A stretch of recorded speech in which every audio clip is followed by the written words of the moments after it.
आज हम श्रीनाथ जी के मंगला दर्शन करने जा रहे हैं, तो हमने लड्डू गोपाल जी से आज्ञा ली और उनसे आशीर्वाद लिया। हम लगभग 12 साल में पहली बार श्रीनाथ जी के मंगला दर्शन करने जा रहे हैं। मंगला दर्शन का टाइम है 5:45 पर, तो हम घर से करीब 5:10 पर निकल चुके हैं।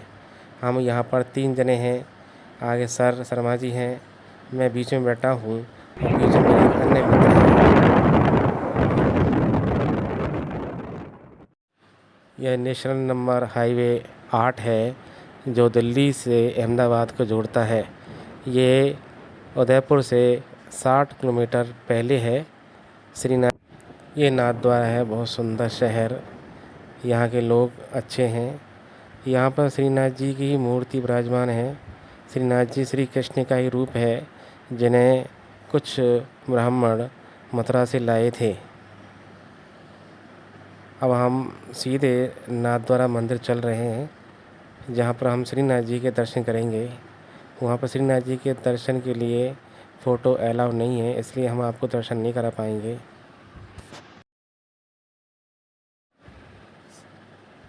सामने मिराज ग्रुप का लोगो है, जो मिराज कंपनी ने बनवाया है। मिराज कंपनी वही है जो तंबाकू का प्रोडक्ट करते हैं।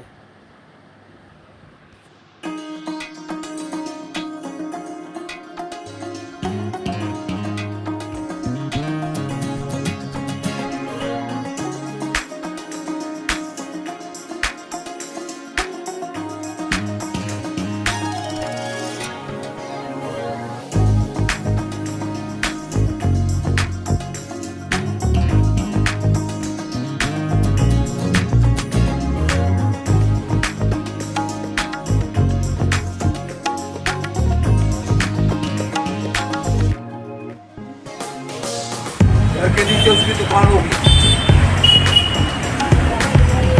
सुबह शाम वो बैठेगा, जब वो ऑफिस चला जाएगा तो बीवी बैठेगी। वो बैठे, मैंने बता रहा हूँ।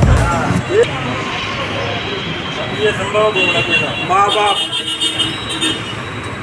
लड़का है लड़की है, बड़ा उनको खड़ा करके उनको दूसरी जगह दे देंगे।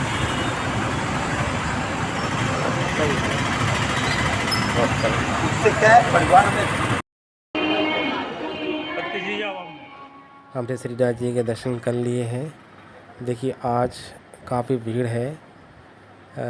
अक्षय तृतीया के दिन भीड़ इतनी नहीं थी, लेकिन हमको ये भी पता नहीं था कि आज इतनी भीड़ होगी। आज हमने देखा पहले के मुकाबले यहाँ अधिक भीड़ थी। हम बहुत बच के चल रहे हैं, लेकिन चल नहीं पा रहे हैं भीड़ होने के कारण।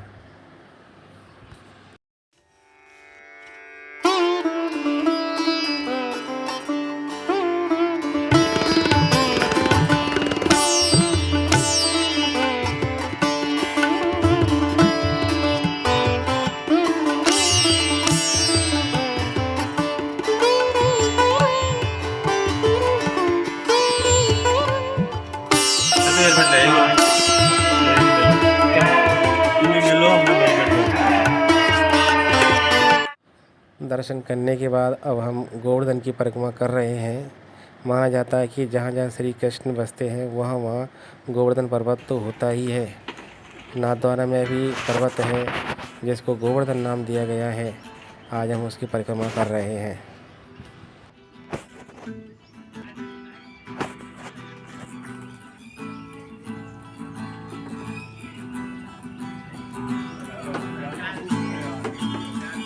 करने आए, इससे पहले भी आपने किए? हाँ, इससे पूर्व मैं 5-7 बार मंगला दर्शन कर चुका हूँ परिवार के साथ। और अभी भी 2 दिन पूर्व अक्षय तृतीया पर इच्छा हुई कि अक्षय तृतीया पर आज श्रीनाथ जी के मंगला दर्शन करते हैं, तो हम मोटरसाइकिल से ही राजनगर से यहाँ रवाना हुए परिवार के साथ और मंगला दर्शन किए। बहुत ही शानदार दर्शन हुए। आज आपके साथ कौन कौन आया है? आज हमारे मित्र नवीन जी और उमेश जी। नमस्ते सर, कैसे हो? बढ़िया। कितनी बार आ चुके हैं आप श्रीनाथ जी? मैं काफ़ी बार आ गया हूँ, लेकिन मंगला दर्शन आज मैंने फर्स्ट बार करे हैं। ये मेरे मित्र शर्मा जी, इन्होंने बताया कि मंगला दर्शन बहुत अच्छे होते हैं, और फिर मेरे भी विचार आया कि अपन मंगला दर्शन करके आते हैं। सर मंगला आप दर्शन का समय 5:45 बजे का है, तो हम 4:30 बजे जगे सुबह, राजनगर से 5 बजे रवाना हुए, 5:45 बजे नाथ द्वारा पहुंच गए और हमारे बहुत अच्छे दर्शन हुए हैं। काफ़ी भीड़ थी आज, क्योंकि आज संडे था, गुजराती लोग खूब आए, फिर भी हमने बहुत आनंद से दर्शन करे। सर श्रीनाथ जी की क्या इतिहास है? गोवर्धन से यहाँ मुग़ल कालीन जब हमले हो रहे थे भारत पर, तो उस दौरान वहाँ से इनको यहाँ लाया गया था। और यहाँ लाकर मेवाड़ एक ऐसा प्रांत था जिस पर मुग़लों का शासन नहीं था, इसलिए यहाँ उनको स्थान दिया गया।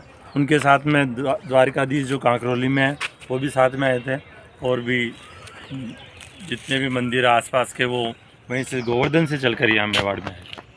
अब आप चल रहे हो, ये किसकी परिक्रमा कर रहे हो आप? गोवर्धन परिक्रमा, ये लगभग 1.5 किलोमीटर के लगभग है। तो गोवर्धन तो अब यूपी मथुरा में है, यहाँ पर कैसे? ये जैसे गोवर्धन वहाँ है तो श्रीनाथ जी गोवर्धन से यहाँ पधारे, तो यहाँ का जो पर्वत था उसको भी गोवर्धन की छोटी परिक्रमा का नाम दिया गया। देखो दोस्तों, ये है गोवर्धन पर्वत।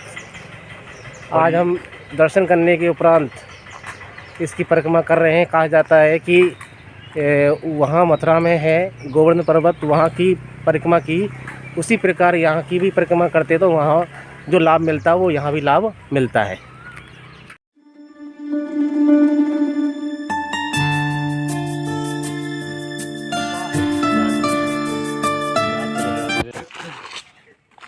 ये चंपा का पुष्प है, और कहा जाता है कि चंपा का पुष्प पुष्पेषु चंपा नगरीषु लंका, पुष्पों में चंपा सर्वश्रेष्ठ पुष्प माना जाता है। इसमें सभी गुण है। कहते हैं, एक कवि ने कहा है, चंपा तुझ में 3 गुण, रूप बहुत सुंदर होता है, रंग इसका रंग भी बहुत श्वेत होता है और सुंदर होता है, रूप रंग और वास और खुशबू इसकी ज़बरदस्त होती है। अवगुण एक ही जानी, इसमें एक ही अवगुण होता है, भ्रमर आए न पास, भंवरा इसके पास में नहीं आता। क्यों?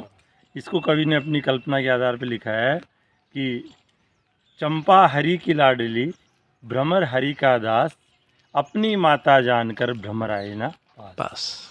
चंपा भगवान विष्णु की प्रेयसी है, लाडली है, और भ्रमर भगवान कृष्ण का उनका दास है। तो अपनी माता को, चंपा को अपनी माता मान करके भंवर इसके पास में नहीं आता। धन्यवाद सर। बहुत। मैं नाथद्वारा नगरी में हूँ, और हम जिस क्षेत्र की परिक्रमा कर रहे हैं ये गोवर्धन पर्वत है। आप देख सकते हैं ये विशाल, और ये कहा जाता है कि कहीं भी कोई भी धार्मिक क्षेत्र हो, अगर वहाँ पर हम छोटा सा पत्थरों से घर बनाते हैं तो ये मान्यता है कि आगे चल के आपका स्वयं का घर होगा ज़रूर। Thank you sir.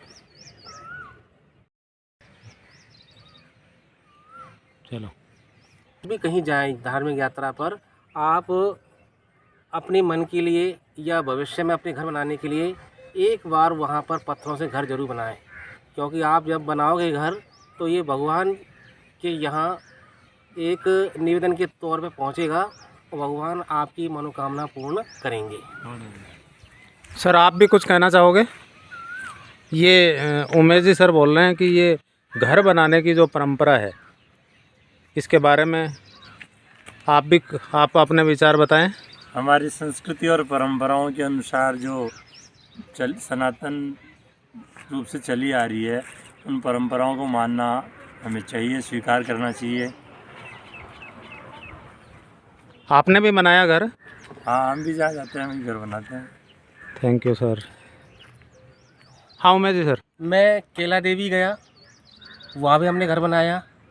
हमारी जो कुल देवी है वो भी केला मैया ही है, वहाँ पर भी हमने पत्थरों का घर बनाया।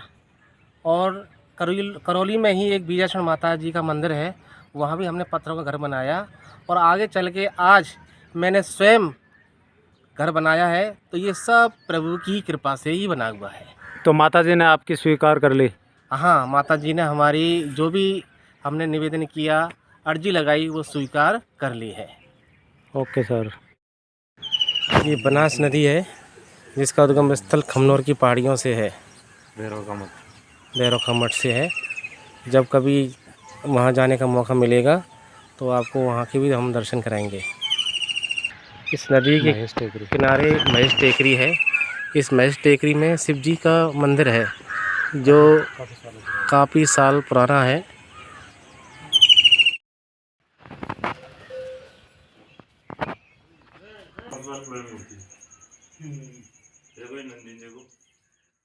इसके साथ ही महादेव बाबा के दर्शन करने के साथ ही हमने इस ब्लॉग का भी समापन किया।